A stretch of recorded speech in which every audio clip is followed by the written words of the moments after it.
Tidak perubahan-perubahan. Perubahan itu kita mulai dari nol lagi. Tidak gampang. Yang ngomong-ngomong itu ya hanya omong-omong. Coba dilakukan. Nah, ini diskusi semacam ini kan perlu keberlanjutan. Tidak mungkin selesai zamannya Pak Jokowi dan tidak mungkin juga selesai semua pada zaman presiden akan datang. Oleh karena itu kontinuitas menjadi kunci. Keberlanjutan menjadi kunci. Tidak perubahan-perubahan. Perubahan itu kita mulai dari nol lagi. Mulai dari nol lagi itu saya mengalami 10 tahun sebagai pembantu presiden, sebagai kepala staf presiden, dan sebagai menteri berbagai jabatan. Tidak gampang. Yang ngomong-ngomong itu yang hanya omong-omong. Coba dilakukan. Ini adalah contoh bagaimana kebijakan disusun berdasarkan gagasan. Bukan sekedar kebijakan tanpa narasi, tanpa gagasan. Urutannya harus jelas. Bukan hanya karya, tapi karya berbasis narasi, narasi berbasis gagasan. Dan gagasannya di sini adalah tadi yang saya sampaikan. Kesemakmuran, kesetaraan, keadilan. Dan begitu ada pembagian sumber daya, maka pembagian sumber daya ini adalah memasukkan unsur-unsur gagasan itu. Karena itulah ketika kita melihat ke depan, kita membayangkan bahwa pembangunan ke depan adalah pembangunan yang menjangkau semua, bukan menjangkau sebagian. Tadi ada ilustrasi, saya ingin cerita sedikit. Satu ketika saya datang di sebuah pulau, namanya Pulau Selaru. Pulau Selaru ini di ujung timur tenggara Maluku Tenggara Barat. Posisinya sedikit di atas Darwin. Ini adalah ujungnya Indonesia.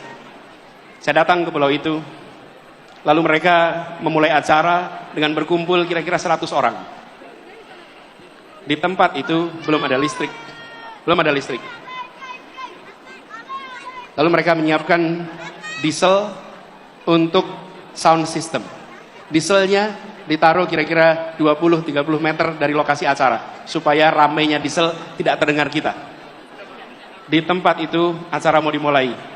Lalu yang mimpin acara bilang, saudara-saudara semua, mari kita berdiri menyanyikan Indonesia Raya. Hati saya bergetar. Di sebuah tanah yang listriknya belum masuk, mereka memulai acara dengan menyatakan kami mencintai Republik ini walaupun Republik ini belum menunaikan janjinya di tempat ini. Mereka belum merasakan kesejahteraan fasilitas seperti kita.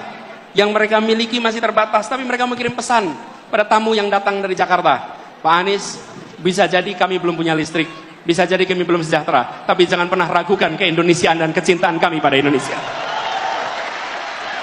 Saya menemukan kalimat-kalimat seperti itu di berbagai tempat. Saya datang ke sebuah tempat namanya Sentolo. Sentolo ini di Jawa, di Kulon Progo. Ngobrol dengan warga.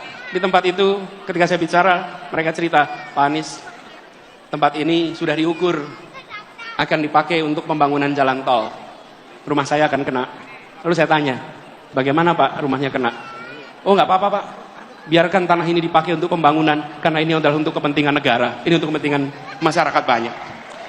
Dia belum sejahtera, dia kondisinya masih minim, tapi dia mengatakan pada semua bahwa kecintaan kami bukan berdasarkan kekayaan material. Kami mencintai Republik ini secara tanpa syarat. Kami sekalian, kita-kita yang berkumpul di tempat ini, kita-kita yang memperjuangkan Indonesia yang lebih baik, kita harus ingat bahwa ada saudara-saudara kita yang lokasinya hitungan kilometer jauh dari Jakarta, jauh dari Monas, tapi mereka 0 kilometer dari Indonesia, dan mereka harus merasakan kesejahteraan yang meningkat secara amat serius. Rekam jejak itu begitu Bapak Ibu. Bapak Ibu tuh bisa telisik Bapak Ibu. Nah kemarin gimana? Besok juga kira-kira kan begitu. Nah kadang-kadang kita lupa nggak melihat rekam jejak secara lengkap. Kalau biasa tidak menepati janji, ya besok nggak menepati janji. Iya Pak. Sudah ada buktinya kan? Bapak bisa lihat buktinya banyak. Udah ada buktinya. Kalau sekali gonta-ganti, ya besok juga gonta-ganti Pak. Ya. Kalau sekali tidak selesai tugas, ya besok ya nggak selesai tugas Pak. Sama. Jadi maksud saya ketika lihat rekam jejak itu lihatlah lengkap. Sempurna, Bapak tidak akan menemukan manusia sempurna. Nggak akan Pak, nggak akan ketemu manusia. Karena itu jangan membandingkan dengan kesempurnaan. Usul saya bandingkan antar orang yang mau Bapak pilih, gitu aja. Iya, ini kan Bapak kan diminta multiple choice Pak, ini Pak. Bukan Bapak dikasih esai. Pemimpin yang saya inginkan seperti apa? Nah itu esai. Bapak tulislah seluruh sifat sempurna itu Pak. Lalu Bapak lihat kenyataan orang ono ya kata gitu.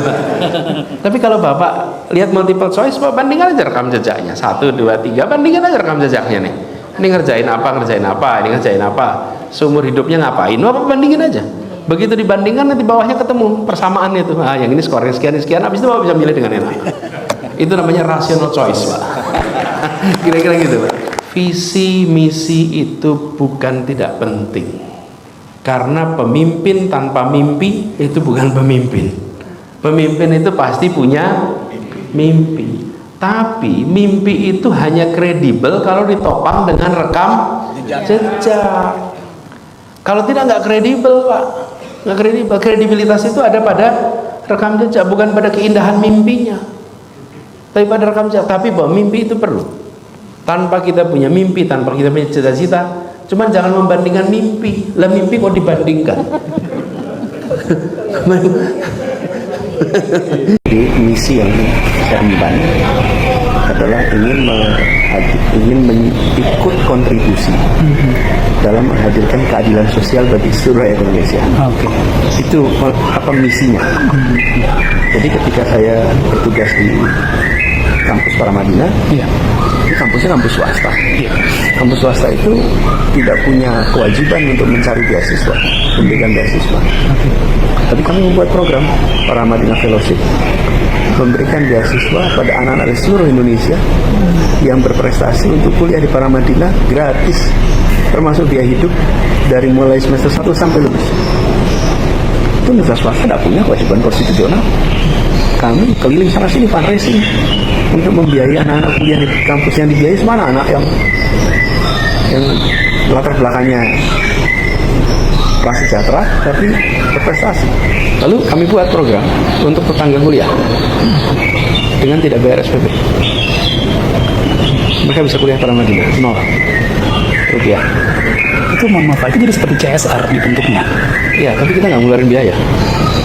Karena fundraising tadi. Bukan. Maka ini saya sebenarnya bisa dikerjakan semua kampus.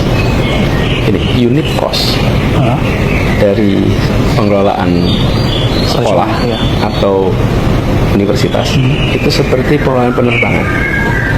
Unit costnya itu bukan per penumpang, tapi unit costnya itu per kelas, per penerbangan. Jadi pesawat itu kalau kapasitasnya 200, biaya menerbangkannya itu penumpangnya 10 atau 100 atau 200 biayanya sama.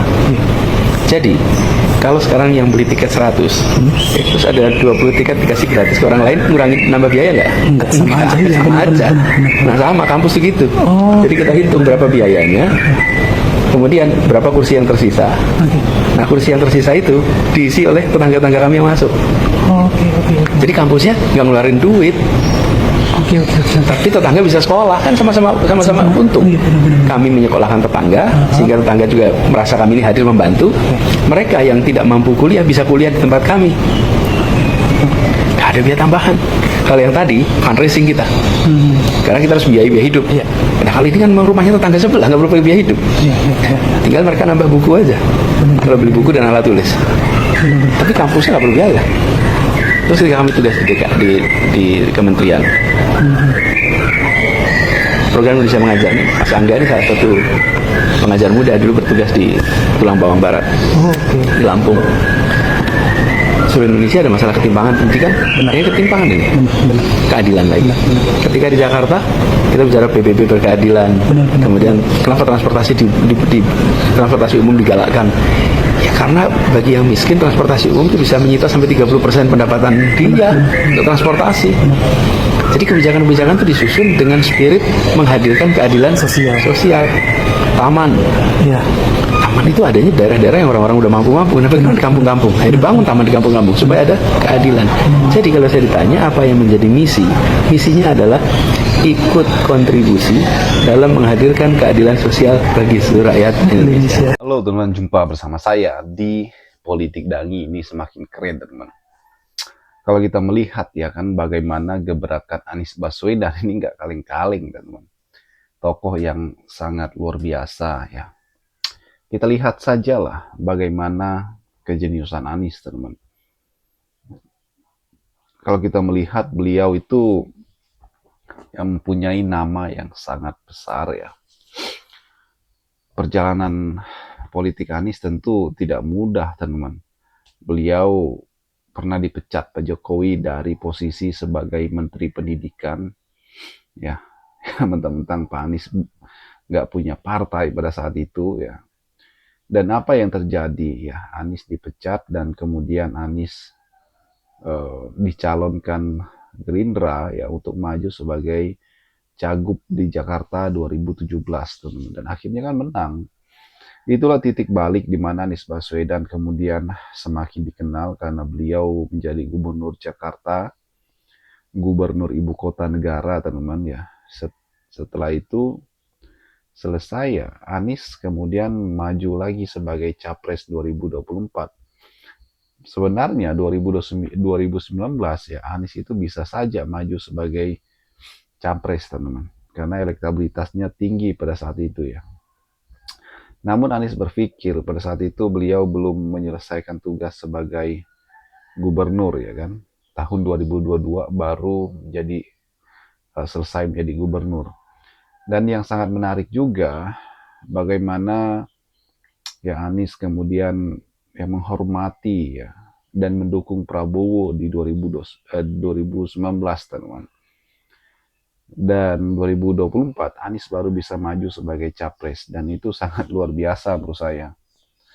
Ya walaupun menjadi capres tidak mudah bagi Anies juga ya kan. Ya karena memang kita lihatlah bagaimana situasi politik 2024 yang lalu, teman. Gibran maju sebagai wakilnya Prabowo yang notabene anaknya Jokowi yang masih menjabat pada saat itu. Jadi itulah kalau kita melihat bahwa perjalanan Anies tidak mudah. 2029 ya bisa jadi juga perjalanan ini tidak mudah juga. Karena apa? Karena kita lihat bagaimana Prabowo sebagai petahana ya kan, sebagai incumbent ya tentu ini masih kuat, teman-teman. Dan saya yakin Anies mampu menyeimbanginya. Bagaimana menurut kalian? Kita diskusi di kolom komentar ya. Sampai jumpa lagi. Salam.